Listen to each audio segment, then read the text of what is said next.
yang saya muliakan, hati itu kita temukan ada di dalam Al-Quran. Kalau di dalam Al-Quran ini dia bisa berbentuk kata benda maupun kata kerja. Kalau dia berbentuk kata kerja, misalnya yang qalibu ala aqibai,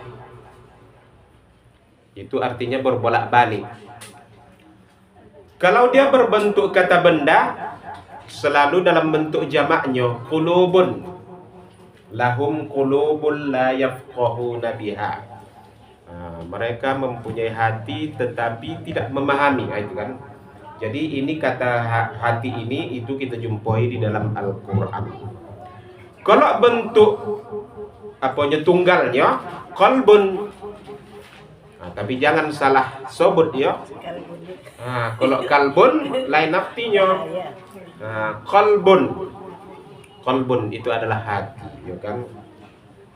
Artinya apa? Yang berbolak-balik. Jadi dalam hadis disebutkan hati manusia itu lebih cepat bolak-baliknya ketimbang makanan yang mendidih di dalam periuk. Lebih cepat bolak-baliknya hati manusia. Jadi sifatnya tidak tetap. Kemudian kata Rasul, ya kan, sesungguhnya hati manusia itu berada di antara dua jari-jarinya Allah. Hati kita ini berada di antara dua jari-jari dari jari-jarinya Allah. Tapi jangan pada dipahami, oh Allah tuh berarti punya tangan lah, ya kan, punya ada jari-jarinya. Jangan pada ke sana. Ini hadis dalam bahasa Arabnya tuh, dia tuh nanti kalau kita anggap nanti Allah tuh mempunyai jari-jari, berarti kita tajsim, menyamakan Allah dengan makhluk. Tak boleh. Dalam akidah Ahlussunnah wal Jamaah tak boleh seperti itu. Ini mutasyabih ayatnya. Jadi tidak perlu dia nanti ditakwil saja dia yang boleh. Oleh karena itu, karena hati manusia itu berada di antara genggaman Allah lah kita bilangnya kan. Fa in syaa aqamahu, kalau Allah mau diluruskannya. Wa in syaa azaqahu, tetapi kalau Allah mau dibengkokkannya. Karena itu makanya kita diajari Rasulullah doa untuk hati. Allahumma ya muqallibal qulub, ya Allah yang membolak-balikkan hati, sabbit qalbi ala dinika, teguhkan hatiku untuk agamamu. Inilah doa yang hendaknya sering kita baca, ya kan. Allahumma ya muqallibal qulub, sabbit qalbi ala dinika.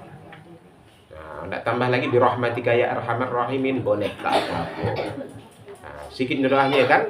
Doa untuk supaya hati kita teguh di dalam agamanya Allah Subhanahu wa taala. Jadi ibu-ibu yang saya muliakan, hati ini merupakan organ tubuh kita yang sangat menentukan.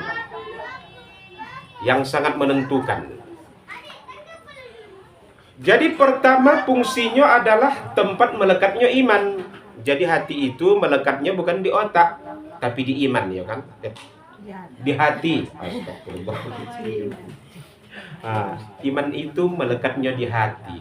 Jadi kalau kita umpamakan seperti bunga dan tanah, kalau ingin bunganya subur, bunganya berkembang dengan baik, tanahnya harus subur.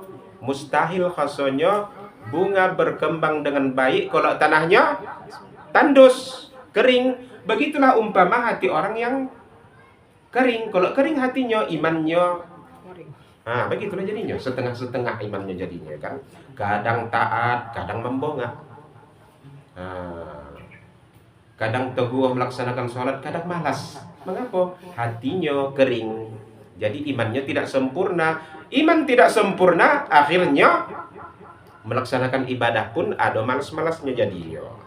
Jadi yang pertama itu hati itu, ya kan.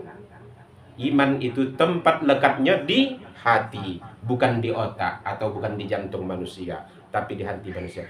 Oleh karena itu kalau iman ingin kuat, maka hati pun harus Harus bersih hati kita supaya iman kita bagus, teguh, kuat. Mustahil seseorang mempunyai iman yang teguh kalau hatinya kotor. Kita contohkan saja cermin. Kalau seandainya cermin itu banyak debunya, apakah kita berdiri depannya jelas? Tak bisa ditangkapnya. Kenapa? Itu tadi ada debu-debu yang melekat di cermin tadi itu, jadi gambar tidak sempurna jadinya. Yang kedua, hati adalah penentu segala tindak tanduk perbuatan kita. Iya kan? Ibu-ibu, kalau enggak bercakap, gimana kata itu dulu timbul? Iya kan? Di hati kita. Jadi sebelum kata-kata itu kita ucapkan, hati kita dulu mengajari. Begini bilang, begini bilang, begini bilang. Begitu juga kalau kita mau berbuat,